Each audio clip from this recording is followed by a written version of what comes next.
Welcome to the SDA Housing Podcast, brought to you by NDIS Property Australia. Before starting this episode, we need to provide a general disclaimer. Information contained in this podcast is general in nature only. It does not take into account the objectives, financial situation, or needs of any particular person. You need to consider your financial situation and needs before making any decisions based on the information in this podcast. And you should consider seeking independent and professional advice for your personal circumstances. All right, let's begin. Hello, everybody. My name is Minh, and I'm your host from NDIS Property Australia. And you listen to the SDA Housing Podcast, Australia explains, highlights, guides, and brings awareness about all things SDA in this ever-changing NDIS world. Today, we have a special guest speaker, someone I randomly selected on LinkedIn to spun the wheel, and here she is. I don't know who she is. How am I getting it? Tanisha, how are you, Tanisha? I'm well, Minh. How are you? Good. Now, I've got Tanisha on this podcast interview just to talk about her experience, her knowledge, and her journey in this disability world. Because her background really is OT and SDA assessment. But Tanisha, tell me more about you, please.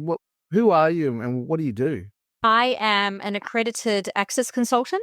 I have been working in this field for the last almost decade, almost 10 years.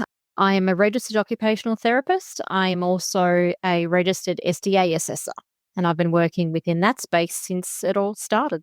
So you wear three hats. Do you wear three hats or you more so one?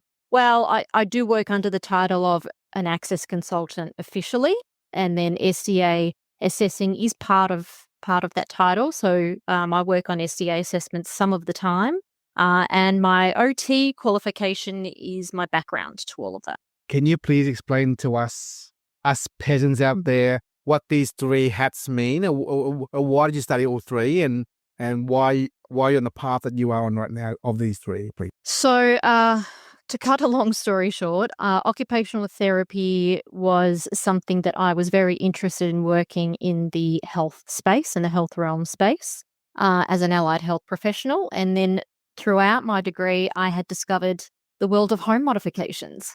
And I have an underlying interest in architecture, which seemed to fit, both interests. So moving into home modifications, I discovered the career option of an access consultant through some university lectures and, moved laterally into that space ever since. I've been working in architecture, helping designers and builders and building surveyors and other design stakeholders achieve accessible public spaces. Wow, what a journey. Yes. Yeah.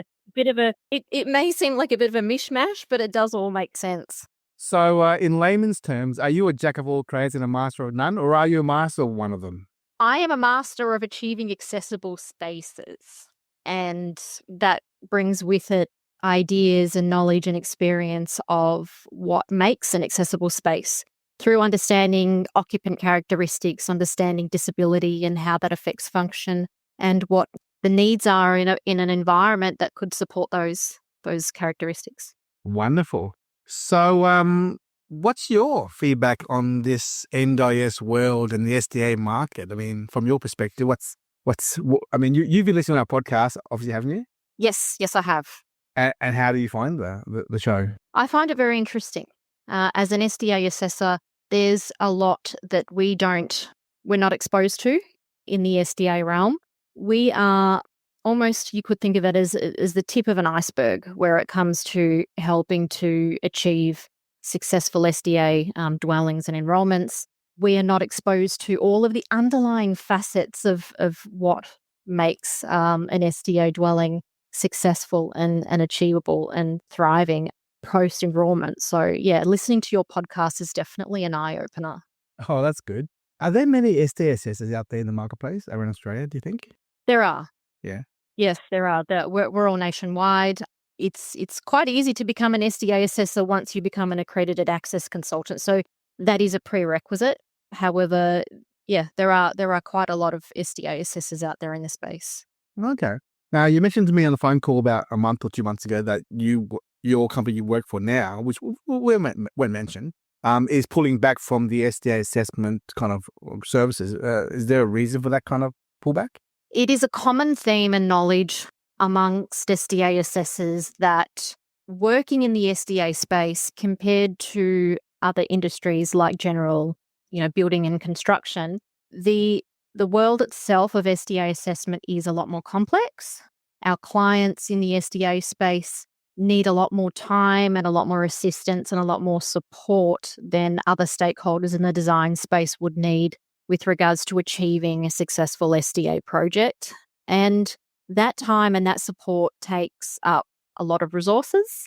And we just don't feel that we have enough of those resources to give in that space at the moment. In other words, it's not profitable enough. Precisely. Yeah, not in so many words, but yeah.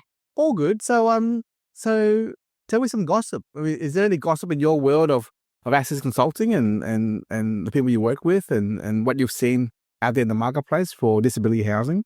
A lot of SDA assessors don't feel very confident in the future of SDA housing.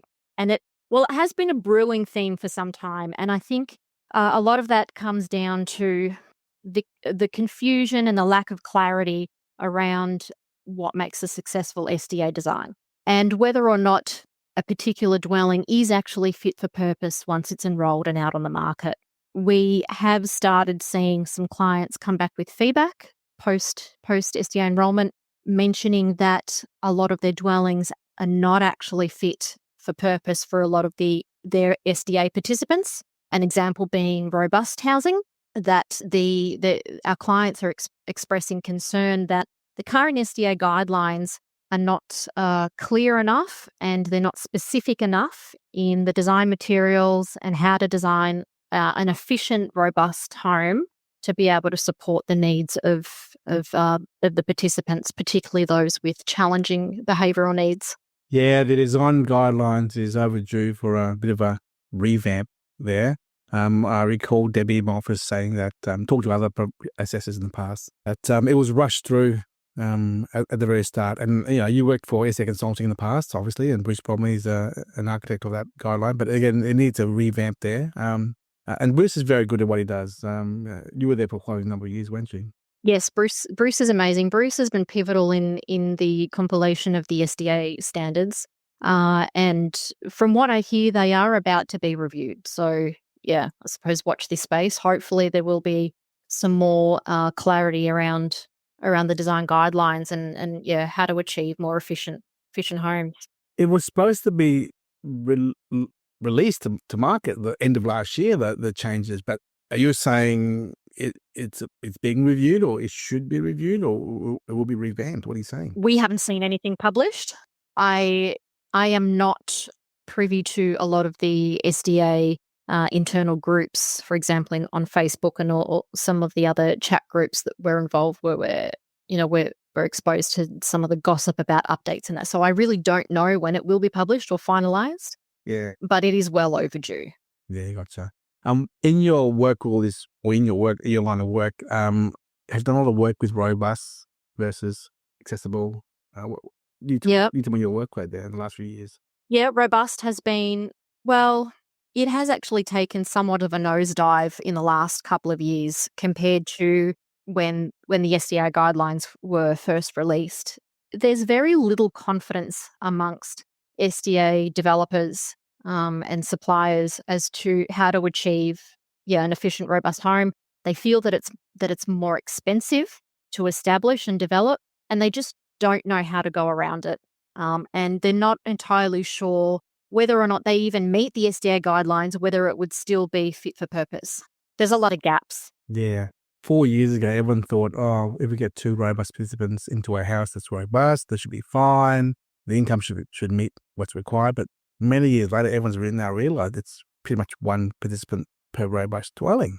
But not just that, it's 1 participant in FA and HBS and IL as well. So it's 1 everywhere at the moment, not just only in robust. So the biggest challenge is it costs more, I think, to build a robust house, and the income's lower. And I looked at the stats the other day, it's about 2,000 participants who would suit funding for SDA, for robust, sorry. So it's not many, no. Yeah, I'm not sure what the logistics are and the legalities are and the eligibility is around eligibility for robust funding. I think it's slightly misconstrued. I think it's misunderstood as to whether or not a participant is actually eligible for robust funding. And I think there's a big shame around that. It really is sad to see. Robust housing is, in my opinion, one of the most important dwelling types to be available out there on the market. There are a lot of younger people with challenging behaviours that will one day want to be independent and will want to live on their own and certainly deserve to do so. So the lack of robust housing that's available out there on the market today, the lack of confidence that there will be sufficient housing supplies out there in the future is really disappointing. And it's something that we definitely need to work towards. I agree. Listen, I have a few questions I want to throw at you that I just put together here. And I want to ask you these questions randomly, obviously. How does the process of SDA assessment work? Take me through the step one to the very end so that our listeners can understand what is the role of the SDA Assessor undertake to complete the engaged task, please. So initially we are approached or contacted by someone who is interested in building and supplying an SDA dwelling. They supply us with some floor plans initially. We have a look at those floor plans. We assess things like spatial provisions. We assess the plans against the SDA design guidelines. We make sure that they're sort of ticking all the boxes. We return the plans with some comments and feedback, and then the client's architect makes some revisions, and then they send back the plans through for another recheck or another review. And this process continues to loop until the client is able to achieve or present some plans that tick all of the boxes of the SDA design guidelines, after which the plans are then ready for what we call a provisional design certification. So we then submit that to the NDIA on the client's behalf. The NDIA then issue a certificate which enables the client to move forward to construction. And once the dwelling is constructed, we return to the site and we conduct a final SDA inspection. And so long as the dwelling is built according to plan, we then submit all the required documents and checklists back to the NDIA, and the client then accesses their SDA portal and they apply for enrolment. In your past line of work in this world of assessment, do you think every developer and builder does pre-certification, or do you think some do skip that little step? It is actually a legality now. It is necessary. Yeah. And I think that change came through in, I could be wrong, but I think it may have been 2019. There was a change to the SDA rules that required every design to be put forth for a provisional certification first. And then that allowed, I think, up to 2 years. I could be wrong there again, but there was some time allowed from the initial publication or issuance of the design certification to allow the client to construct and develop their dwelling, and then after which it was eligible for enrolment. Are you saying they can't construct without the pre-certification?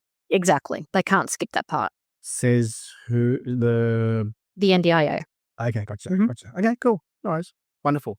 My next question to you is, what improvements would you like to see in the SDA assessment process or in the market broadly, The process of assessing dwelling plans, I think, is the most time-consuming and the most challenging, both for an SDA assessor and for our clients. I think that interpreting the SDA design guidelines is challenging in a lot of ways. They're not clear enough. There is a lot of ambiguity around how to achieve certain elements in the SDA design guidelines, and having the client and the designer understand what those elements are and being able to transfer those onto design plans is probably the biggest challenge and the most time consuming. So clarity around that, clarity around understanding exactly what the SDA design guidelines are asking for and transferring that onto a floor plan is probably the best move forward in understanding that process. Okay, wonderful. What about the main barriers to increasing the supply of fit-for-purpose SDA housing out there? Is not understanding the profile of your participants. Walking in blind and developing an SDA dwelling in an area where you don't understand the supply, you don't understand what the needs are of the participants living in a particular area, there's a high chance that you will be supplying an SDA dwelling that is either not needed or is just not designed for purpose. But Tanisha, the problem with the market is the builders and developers and the investors don't give that much thought. You know, it's rare to find a mum and dad who's doing a knockdown rebuild for their child or a provider who's building for their own purposes of their business. It's rare. And I'll dare say 99.5% of the SDA product in the marketplace went in blind. That's what I think. I mean, happy to be wrong, but I've seen enough because really the investors drive the market and the builders and developers drive that as well. And very rarely have I ever seen an OT or an SDA assessor involved in consultation at the very start to see whether it is fit for purpose, is it required in the community, because everyone has an agenda, Tanisha. The builder wants to build, make his margin, move on. The developer wants to deliver product to market and sell and move on. The investor wants to get his return and then maintain his return of investment, ROI, sorry. And very rare are participants or families or participants consulted in that early stages to deliver a customized product for their child or their participants. It's very, very rare. And I hope to see with our podcast being more exposure and understanding to the process in the marketplace that people should talk to OTs and assessors properly in the early stages, because truth be told, town planners have no idea, architects have no idea, builders have no idea. They're waiting for their fee to move on, and it's a vicious cycle of commercial. That people should be more aware of the data and the design and the desirability of products to deliver it to market. I agree. And I can't stress that enough. Let's be honest. I agree with you, but I also think that's because they just don't know that they're supposed to be aware. They're told more often than not that build it and they will come, and that's not accurate. Unfortunately, it's not. And as SDA assessors, we're not involved in the early planning process, but we do often advise, or at least I do, as an SDA assessor practicing in due diligence, I do advise my clients to always do their research first so that they understand the demand. Contact your local SDA providers, contact some still providers in an area that you're contemplating building within, and ask them, what are their participants looking for? What do their participants need? Because the worst thing you want to do is to invest a lot of money in establishing and developing and offering an SDA dwelling that just sits there vacant. But Tanisha, that is what has happened. Yes, that's exactly right. That's exactly right. Because people just don't understand that they need to do their research first. They're not told that. Now I want to throw a number at you here. A little trivia for you. So you're in Melbourne, is that right? Yes. Where in Melbourne are you? I work in an area called Clayton, which is southeast. Clayton, Glen Waverley, Preston. Is that the area there? Yes. Okay. So here's my numbers for you. So I said to my office staff, my research team in the office, I said to them, I said, Denise, I want you to crunch some numbers for me. What is the current oversupply of places in Melbourne, all of Melbourne, right now? And she said to me, 950-ish. Okay. And then I said to her, give me the pipeline of stock in Melbourne and calculate that forward. So if the next 2 years, all this stock is delivered, the pipeline, what will be the oversupply of places, right? Guess. I'll give you 3 guesses what the number is of oversupply in Melbourne if all pipeline was delivered. The amount of housing of oversupply? Places. How are the places? Yeah, houses, fine. Product. I would have no idea. I would have no idea. Show me a number. 1,000? More? 5,000? Lower. Okay. We'll say 2. We'll go 2.5. 3. I reckon 3. Okay. Now, I'll give you my calculation formula. So, assuming all pipeline is delivered in Melbourne, there will be 5,100 places oversupply. So you got current supply filled up and oversupply. Now, one can argue, but hang on, how do you know that all will be delivered? Well, hang on. Well, that number there is a rough estimate, not accurate. So there will be more, I assume, coming through to add that 5,000 to maybe 5.1, 5.2 thousand. Okay. So if you're right, Mr. Calculator, and it's not always delivered, then 90% of 5.2 thousand is 5,000 places. Now, is every place 3 bedrooms? 2 bedrooms? 1 bedroom. So a 1-bedroom villa, a 2-bedroom tenant house, a 3-bedroom tenant house, well, 4, even a 1-tenant apartment. So 1, 2, 3-ish, whatever the number is, right? Let's assume 2. So 2 per dwelling of 5,000 will be 2,500 empty houses. Now, if we're talking villas or apartments, it's 5,000 empty apartments or villas. So is that number there is between 2.5 to 3? Is that number? So I'm saying there will be, if all is delivered, given those 1.2 factor and the 0.9 pullback, we're talking about 3,000 empty dwellings across Melbourne for SDA in the coming 2 years. Wow. That is my forecast. And I talked to Debbie in the office. She wasn't surprised. I rang the Paramount Disability Homes boys. They were shocked as well. I rang Steve Dawson, a very advanced, very well-connected guy in SDA. He was shocked as well. Like, imagine that for a second. 3,000 empty dwellings across Melbourne. That's shocking. SDA. That's shocking. Now, if I'm wrong, cut that in half. Yep. 1,500 is still shocking. Yes. I did read on I did listen on one of your SDA podcasts, the opportunity to occupy SDA vacant dwellings under a different structure, under a SIL structure. Okay, so that's a new concept to me. That's something that SDA assessors are not exposed to. Okay, so the numbers here, and then I'm sorry for taking this topic off a different tangent here, but in Australia, there's 1.7 million disabled people out of 27 million people. Of the 1.7 million people, there's 720,000 in the NDIS. Of the 720,000, there are 24,000 the last 3 years. There's no changes. 24,000 who are SDA funded. Mm-hmm. Of the 24,000 who are SDA funded, only 9,000 are living in. Mm-hmm. Mm-hmm. No, 9,000 new builds. I think only about 10 to 11,000 are living in an SDA. Okay. So those 13,000 are still sitting there somewhere in limbo. Mm-hmm. Mm-hmm.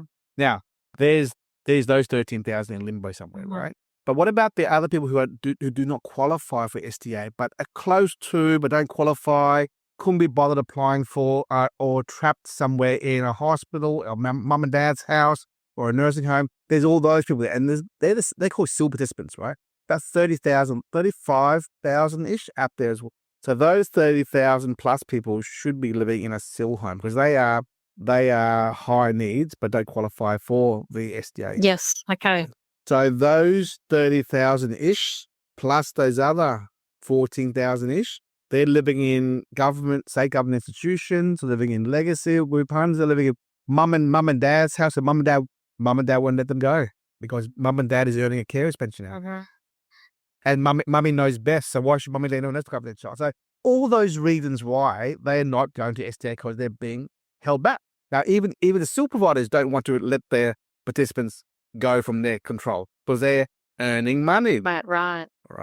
So it's all about money here, commerciality here, commercial terms here. So I'm not blaming people but we know, you and I both know in the news there's some bad players out there, right? And that I want to keep the participants in the control to drain the funds out for their business survival. So because of that, and because of other reasons being, could be state funded properties out there which are not fit for purpose, they're staying where they are. And in Melbourne, there are 800 big homes, state government owned and controlled and funded from Dan Andrews' legacy, which runs out in December this year, 25. Right, so they also are state-based organisations there. So there's all these reasons why those SDA funded participants are not going out to find them, because also SDA participants are not. It's all about choice and control. Do they have really choice and control? Do they really? All right. Number one. Number two is they don't know about it. Number three is the SIL providers don't know about it. So Debbie and I went to a SIL summit in Brisbane here recently, and 100 people in the room, hardly anyone understood what SDA home was. They have no idea. That's very interesting. Okay, so the two industries aren't exposed to each other at all. So I asked the room, show me your hand in the air, please, who understands SDA. 10 out of 100. Oh, wow. What? 10? And I said to them, leave your hand up if you really understand it. And 5 left their hands up. So 5 out of 100 knew it. So it's the NDIS is a coin, heads and tails. One side doesn't understand the other side. Yep. And if let's truth be told, if you're a SIL provider with your 3-4 houses in suburbia Melbourne, your priority is financial survival as a business. Yes, I agree. Rostering, fund being drawn out from NDIS, paying your wages. That's your priority isn't worrying about the SDA, isn't worrying about choice control to push to a brand new apartment in bloody Footscray. No, because your job is survival, and right now the buyers they can't survive at the moment because the the NDIS funding price guide is all really messed up, So what's the topic at the moment? Good on. So we'd started with the oversupply of dwellings in Mum. So there's a lot more talk now about SIL homes, meaning, dear SIL providers out there, you need housing? There's empty houses everywhere here. There's empty. Maybe you should reach out to your local SDA provider, your support coordinator, go online to LinkedIn and Facebook forums and talk about and see all these empty dwellings out there, which are SDA homes, villas and apartments. Because they're all, I'm not saying all of them, but I'm saying they're all a lot of them are empty. And I asked this host at the SIL summit, I said to them, what's the average number of participants in a SIL house? She said 1. Oh, really? And I said, what a coincidence. In SDA, the average is 1 as well. So it is a bit of a challenge out there because SIL providers can't share a house. Imagine it was a 4-bedroom house, Tanisha, and one SIL provider with one tenant in there, the anchor tenant, and that tenant refuses to do for anyone else come in. Next, no, I don't like you. Next, no, I don't like you. Next, no, I don't like you. They have full control of personality matching, and if they're being a Nazi about it, sorry, wrong term, being tough about it, they can say no to everyone and keep the whole house to themselves, Tanisha. See, I wasn't aware of this as an SDA assessor. This whole concept of an anchor tenant, that's just not a term that we're exposed to at all. So then how would that work in a scenario of a mixed model with an SDA participant and then having the potential of a SIL participant living within the same dwelling? Yeah, as long as the SIL provider, the care provider in that site of that 4-bedroom house is allowed to bring in other participants in their care, in their business model, and they pay $300 a week for that empty room, right? Yeah, and that will give extra income to and then also the SIL provider may put some more money into the pot to pay more to the owner. So imagine a $50,000 SDA person in the house, and then this person who's not SDA but SIL participant, they pay $300 a week in rent themselves, right? Because the MRRC is about $14,000. And then the SIL provider puts another $300 a week as well. So 50 plus 14 plus another 15. There's your $80,000-ish a year. That's better than zero, right? Right? Better than 50 because you know why? The provider could then try and get those two in there to be change of circumstances if they are almost at the SDA eligibility and get them over the line. So now we're seeing a lot more, and we're advising here more investors. Hey, look, the house is empty for one participant. The provider can't make money. Let's be open enough to open up the other 2 rooms to normal SIL participants with a little bit extra rent and go from there. So and that's a partially full one. Now, what about all the other empty ones out there? It's a waste to leave them empty, right? It's a waste. So we're trying to give as much education to the marketplace. Say, hey guys, all you providers out there, let's all work together. Let's try and collaborate because you know what? As you and I just discussed, then there's going to be 3,000 empty houses in Melbourne. Yes, I heard some gossip the other day that people were offering their empty SDA houses as Airbnbs. Yeah, Debbie mentioned that from a cocoon scenario there. Oh yeah, but still, I mean, that's what $150 a night. There's nothing. Right? Unless it was the beachside Gold Coast or St Kilda on the beach, which is a destination for tourists and travel people and participants for short-term respite on a day-by-day basis, then maybe that's okay. It could be work. But you're not going to Airbnb stuff out in Werribee or Wyndham Vale, or Tarnee. That's not a destination to go to for a break. Yeah. But we're approaching the end of this podcast interview here. Tanisha, what is your advice to our listeners and to the marketplace? What's your advice, full stop? What is it? Do your research. Just do your research. I mean, if I were in their shoes and I was a potential developer and I was looking to develop an SDA dwelling, I would do my research. Call the local SIL providers and SDA providers in the area that you're hoping to develop an SDA dwelling and see what the current demand is like. See if it's oversupplied. Have a look at the local infrastructure. Are there community services available? Are there public transport connections? Put yourself in your participants' shoes and try and look at what life would be like if you were an SDA participant living in that area. Do your research. Contact your local council. Ask them about planning provisions. Connect with an RBS, a regulatory building surveyor, very early in the game and try and obtain as much advice from them as possible. Tick your boxes and do your research. I totally agree. Unfortunately, Tanisha, everyone's form of research is Facebook. Wow. Yes. And nowadays, anecdote advice is as good as any, but hopefully that will change. Yeah, looks, and we can only hope to see more people become more aware, more conservative in their approach towards developing, building, and delivering products for the SDA market. And look, we'll see where this ends up in the next 2, 3, 4 years on the track, because lending restrictions, valuations, land supply, demand from buyers. We're seeing more of a trend towards inner middle ring suburbs around place. And the lenders only want to be 35 kilometres max from a CBD anyway. So the outer suburbs like the West Melbourne, you're not aware of, that's no more. And by the way, pipeline there, just so you know, is about 1,400 oversupplied right now in West Melbourne. That is not surprising. So I reckon we'll see 700 empty houses in West Melbourne in the next 2 years. And they're still building in those areas, Tanisha. Still. So we got the existing stock out there, plus the pipeline construction, which we know are being built right now. Yeah. Because it normally takes 6 to 9 months, well, call it 8 to 9 months to build a house, from pre-certification, design, permits, lodgements. 2 months later, start construction, then your 6-month construction. So it takes that 9-month period. So the lag delay of construction delivery is that 6 to 9 months right there. So we'll see those 700 come through in the coming 6 months or so. Yeah. But when we break down as to why that is actually happening and why that's occurring, when you think about it from a developer and investor perspective, building out in that sort of location is cheaper. It's the cost of land is lower. It's easy. Perhaps it's more level. Topography isn't such a challenge.